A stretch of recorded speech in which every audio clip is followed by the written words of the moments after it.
Merry Christmas po mga paps. Magandang hapon po sa inyong lahat. Welcome back to my YouTube channel. Ang ipapakita ko po sa inyo ngayon ay ang problema niya, ang makina niya ay unang-una Dubai, pangalawa knocking bearing, pangatlo mausok yung kanyang exhaust manifold. Iparirinig ko po sa inyo kung ano po ang ingay na yun. So watch this.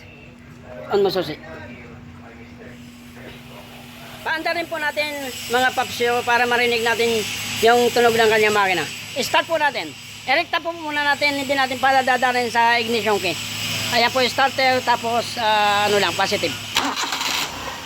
So ayan po mga papsyo, mandar.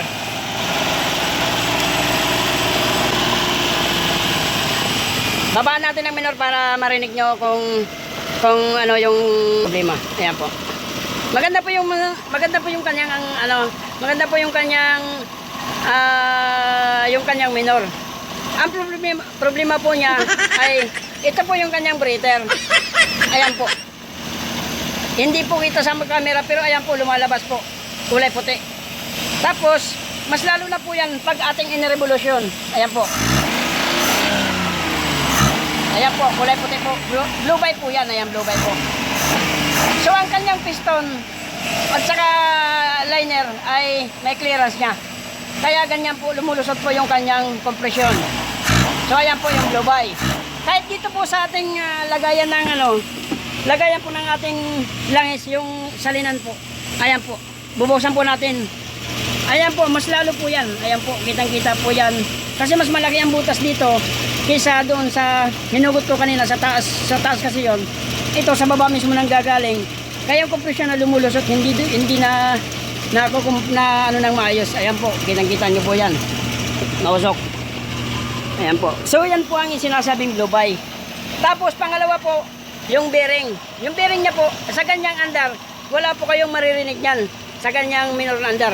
Pero kung pakikinggan nyo po, meron po siyang tinatawag na knocking bearing. Ayan po, i-rev po natin tapos i-steady lang natin. Ayan po. Ayan po. Ayan po.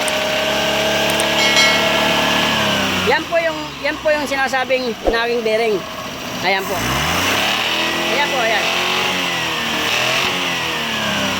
Yan po yung kanyang problema, yung bearing. Ibig sabihin yung bearing sa connecting rod at saka yung crankshaft niya ay may gap na. May clearance na po siya. Hindi na po siya doon sa kanyang forma. So ito naman po yung tinatawag na mausok ang tambutso. Ayan po. Sa ganyan po wala po tayong makikita ganyan. Wala siyang usok. Pero pag ni-revolution po natin, kahit po i-revolution, ang normal hindi po dapat umusok yan. Ayan po. Ayan po. Yan yung problema. Kaya yung ibig sabihin yan, pwedeng may problema na rin yung kanyang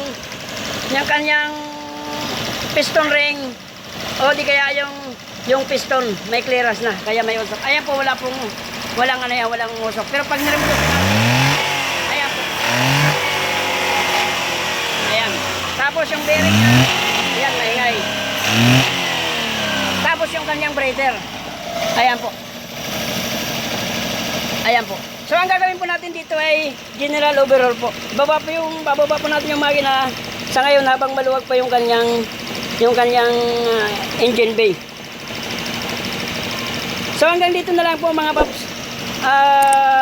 Maraming salamat po sa panonood. Kung nagustuhan niyo po itong aking video, paki-like, share, and subscribe po para update po kayo sa aking susunod na video. Maraming salamat. Dito na yun.